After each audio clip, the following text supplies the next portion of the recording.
ఈ గుణాలకు బరువు కూడా తేల్చి చెప్పాడు.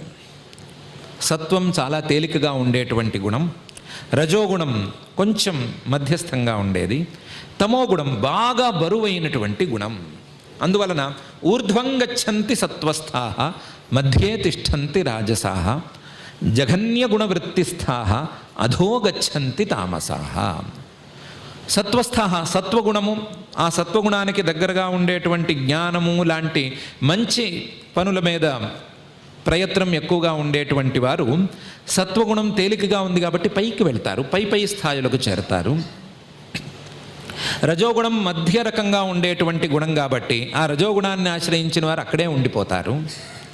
కానీ తమోగుణం చాలా బరువైన గుణం కాబట్టి, ఓ ఇనుపగుండు లాంటి బరువైన గుణం కాబట్టి ఆ తమోగుణాన్ని ఆశ్రయించిన వారు కిందకి జారిపోతూనే ఉంటారు.